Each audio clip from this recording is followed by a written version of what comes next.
From Studio 18 in Toronto, Ontario, Canada, this is In Studio with Susan Minuk. Jade Crystal has become one of Canada's most effective educators on brain health for kids. Please welcome to the studio, Jade Crystal. Hi, Jade. Hi, thanks so much for having me. Oh, I'm so happy you're here. So, Jade, what is Brainable and why is it your passion?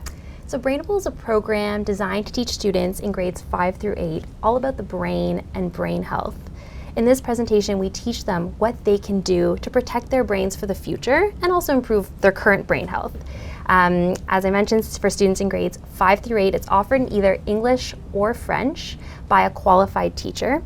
And it's not just the presentation. We come in, we give the 75-minute presentation, but we also provide them with a student magazine, teaches them all about brain health and what they can do to protect their brain health for the future. We also provide parents with a parent guide and teachers with a teacher's resource guide.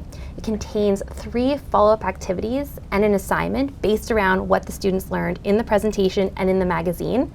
And everything aligns with the Ontario curriculum for health and for science. This program is offered at no cost to the schools and to the students, thanks to funding that we receive from the Ministry of Education of Ontario, as well as generous donors from Women's Brain Health Initiative.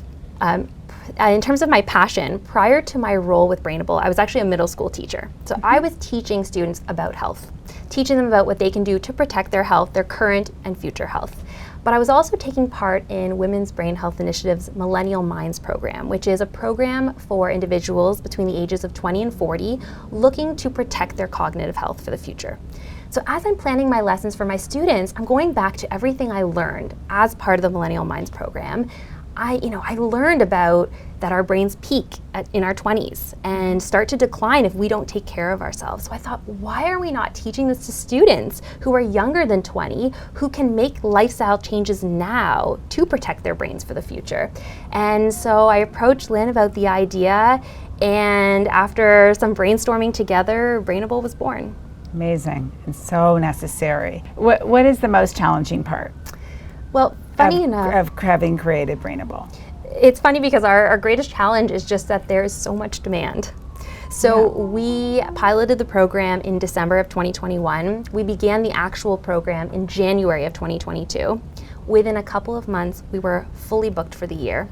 And even from January to June, in that time, we reached 5,300 students in Ontario. Amazing. So there is a demand. We are already booking, for the following school year, and it's just really picking up. And so our goal is to hire another educator. As I mentioned, the program is free, and one of the reasons why we wanted to offer it for free is because we want it to be accessible to anyone interested.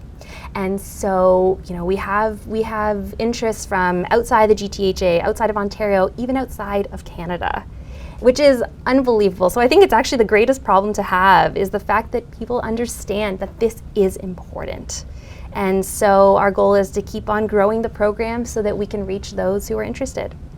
So why do you think it's so needed? I mean, it's very obvious that education, and the earlier you know and the more people that know, but for Brainable, tell me about that.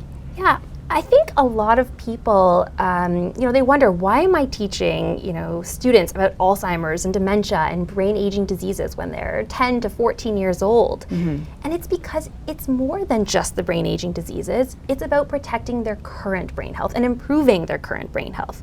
And so, I think COVID, for example, it instilled some pretty bad habits in students. They were on their screens more than usual. They weren't sleeping as well, maybe not eating as well, definitely not socializing.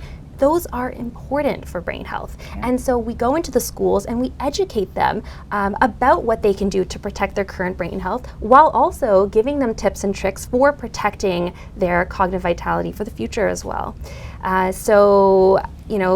Like I said, I think students are eager to learn, and it is, like I said, part of the curriculum. And so we're able to supplement what the teachers are already doing in a really fun and engaging way through the program. I love how you're tapping into the young generation, because that is our future generation, and the education piece is just really necessary, and I love it. I love everything about Brainable. Thank you. Congratulations, and thank you so much, Lynn and Jade, for being our guests on CJTV. Thank you so much. And you're watching In Studio with Susan Minuk.